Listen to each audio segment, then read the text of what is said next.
Hello everyone, I hope you're doing very well. Welcome back to my channel, and in this video I'm going to be reacting to my Premier League predictions that I made in August, and I'm also going to give you a little bit of summary from each team and where it went well or maybe where it didn't go well for each Premier League team this season. So if you enjoy, please like and subscribe, and please leave comments in the comments section below as to your Premier League team or who you support if it's not a Premier League team, and your thoughts on the Premier League season. So without further ado, let's get on with the video. Starting off at the bottom of the league with Norwich. Now I said Norwich would finish 18th, so I did predict they'd get relegated. I just thought that the likes of Pukki would have a better season than he did, but then also Tim Krul, I thought he would be more solid in defence.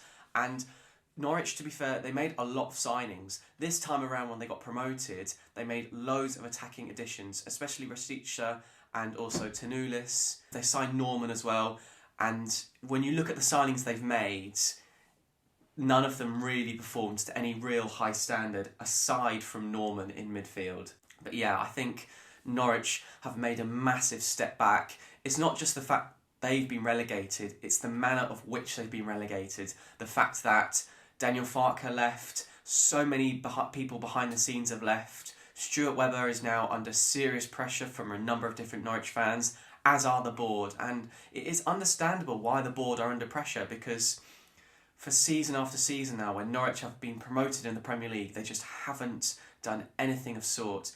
To be fair to the owners, they spent a lot of money. Just this time around, they couldn't do anything. However, I think Norwich have got two bright elements for them going forward. One, they've got a great training facility and academy. I think the likes of Adam Ida, Max Aarons, Omar Bamadeli and Rowe, all very good young players. And then also you have Dean Smith and Craig Shakespeare, who I think are pretty decent coaching staff. So for some elements, the future is bright at Norwich, but behind the scenes, it is a real mess. Then we have Watford. I predicted they'd finish bottom of the league because I wasn't convinced by Xisco as manager in terms of his tactical prowess in the Premier League. I thought he'd be sacked early on, which he was, and I wasn't convinced by the recruitment.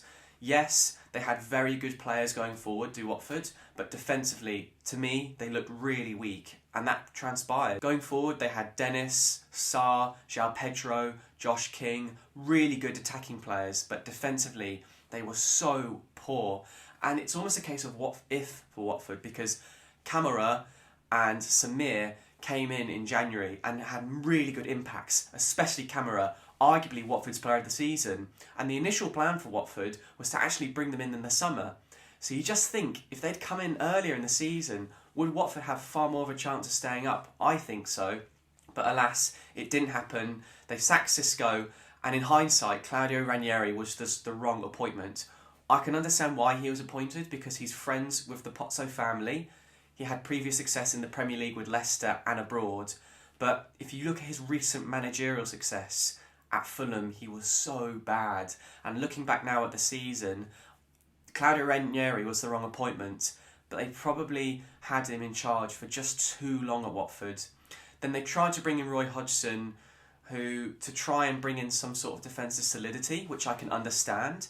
However, this was basically his final job before retirement, and he wasn't really liked by the Watford fans to begin with anyway, because he had a bit of a spat with Harry the Hornet, and lo and behold, he didn't do a very good job. He is one of the most hated Watford managers in recent history, especially after the fact that when relegation was confirmed at Selhurst Park, Roy Hodgson initially clapped the Palace fans and was chatting and laughing with Wilfried Zaha.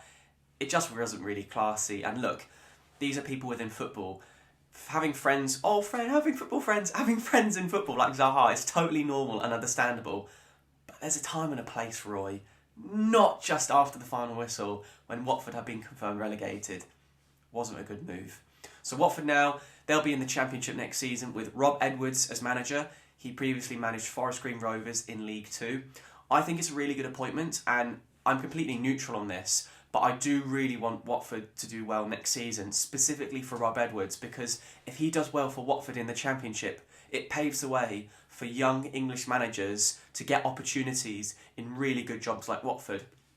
Also, side note, people saying, oh, Watford, why would you go there? It's such a terrible job. I can't understand that argument at all. Think about the fact that at Forest Green Rovers, he's on a certain amount of money. He will possibly 10 times his salary at Watford instantly. He'll manage better players. He might not ever have this opportunity again. And this is no disrespect to Forest Green Rovers, who are a really well-run club. And that's vindicative of the fact that you've got Ebu Adams leaving. Wilson will almost certainly leave from Forest Green Rovers. Rob Edwards has left. So Forest Green Rovers have done a really good job. But it's Watford who have just been relegated in the Championship. You've got to take a step back and think Rob Edwards as well. The fact that he's such a young manager, possibly with a young family, financially it makes sense as well. So I think Watford, the future is very much bright for them as well. And they've also got a couple of really good loan players coming back, especially Maduka, the goalkeeper, who's been out on loan in the Belgium League. He will be almost certainly be the number one goalkeeper, and I'm excited to see how he performs and the Watford team performs. Burnley, I thought they'd finish 17th, and they almost did. They just couldn't beat Newcastle at home on the last day of the season, and it's been a really bad season. In hindsight, a lot of people are saying, why did Burnley sack Sean Dyche? I think personally that even if Sean Dyche was still the manager, Burnley would have gone down, because he had been at the club for so long, of course. I think the players maybe needed a fresh voice, so I can sort of understand why he was sacked. But at the same time, you've got to be realistic and say that Sean Dyche has done a phenomenal job. He's probably earned that time to be the manager at the end of the season. And even if Burnley got relegated, who better to take them back up than Sean Dyche? So I can understand why people have very little sympathy for Burnley. I quite like Burnley in the Premier League just because it's a different team with a different style of football.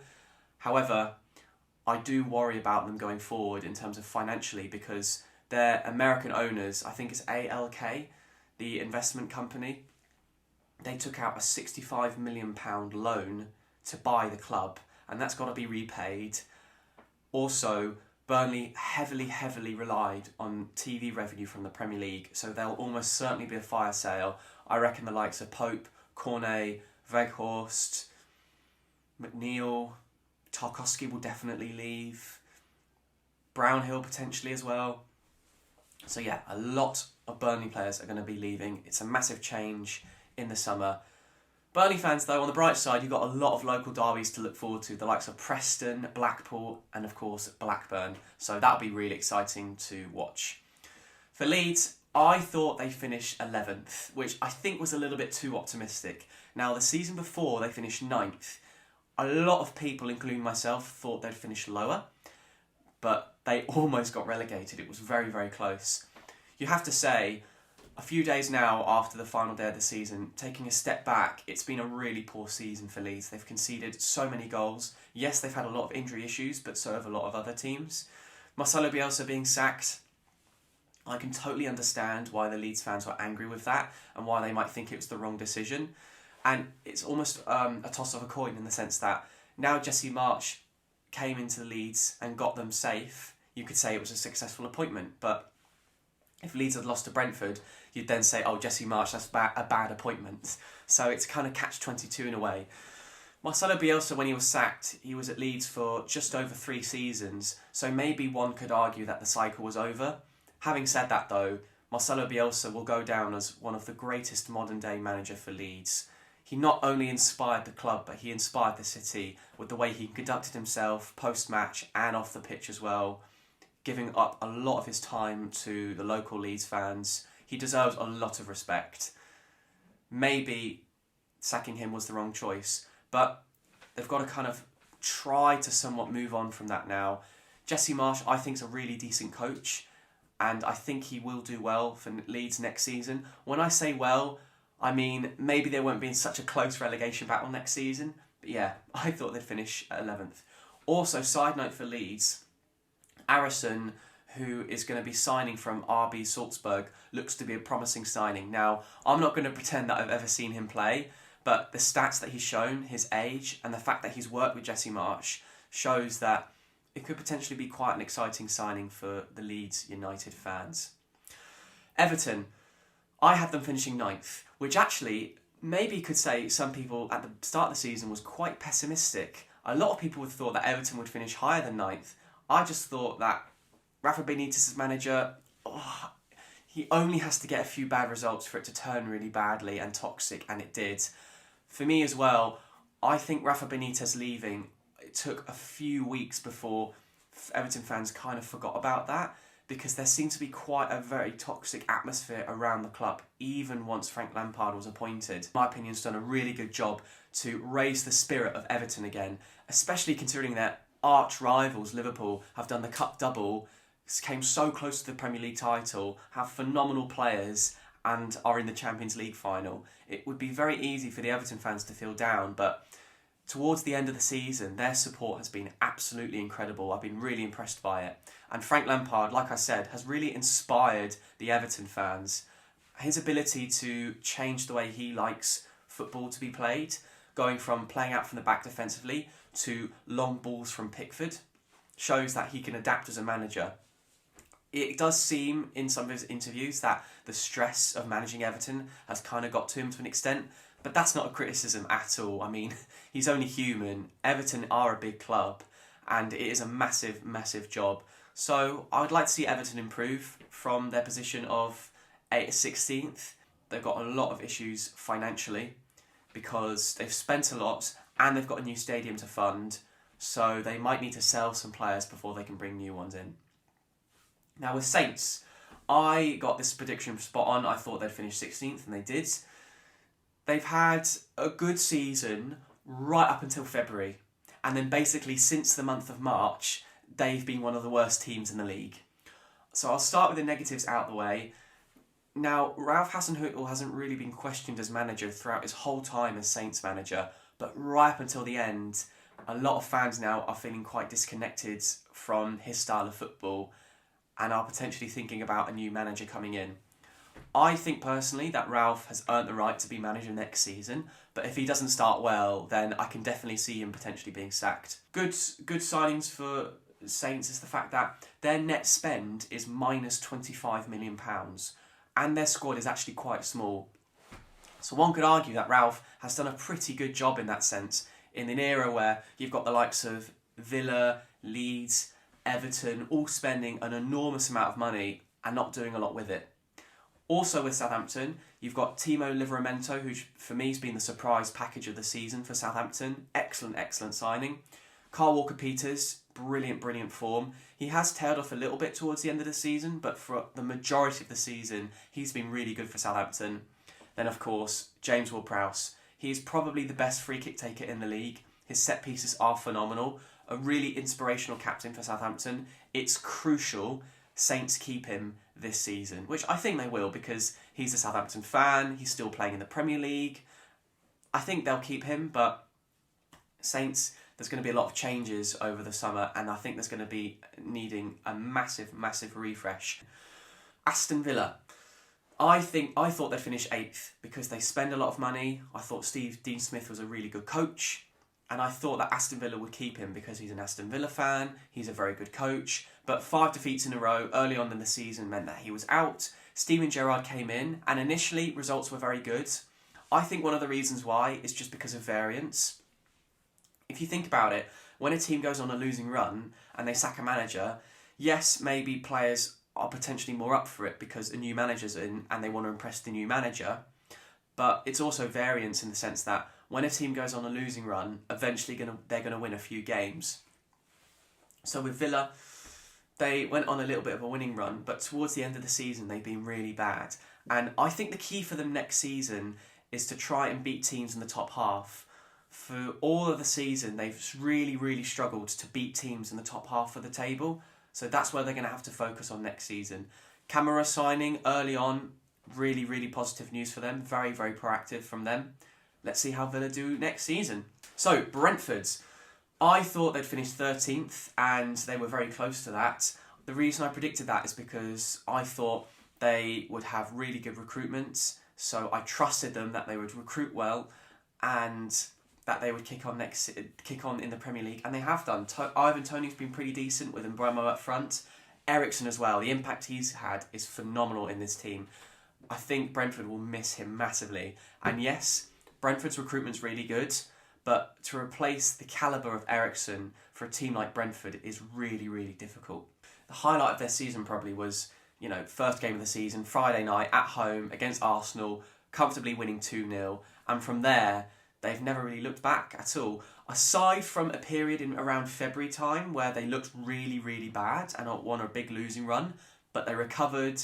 Eriksen was a big reason for that, and then they comfortably stayed up. But like I said, I think they're going to recruit well next season, but they'll struggle to replace Eriksen's impact on the team. Palace. Now, Palace have had a really good season. A lot of people thought they'd struggle, including myself, but Patrick Vieira's come in, he's implemented a really good style of football, and they have a really good mix of young players in Mark Guehi, Joachim Andersen, Michael Olise, but then also experienced players in Joel Ward, MacArthur, and of course Zaha.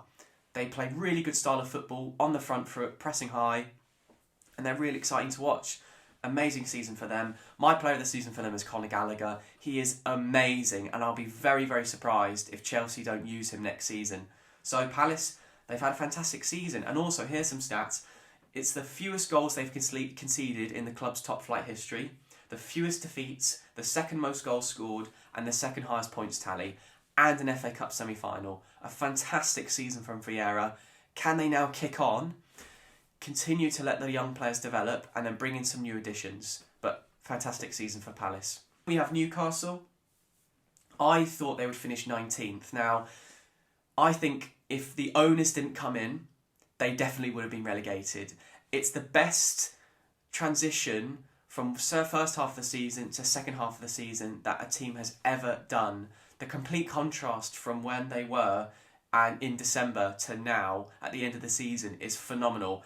And yes, they've brought in, Newcastle have got new owners, and they've spent heavily in January bringing in the likes of Chris Wood, Bruno Guimaraes, Matt Targett and Dan Burn. Having said that though, you can't deny that Eddie Howe has really got a lot of out the squad, because for me, the majority of the squad is actually still a championship squad. You think the likes of Fabian Schär, Kraft, Matt Ritchie, Ryan Fraser, even John Joe Shelvey and Joe Willock.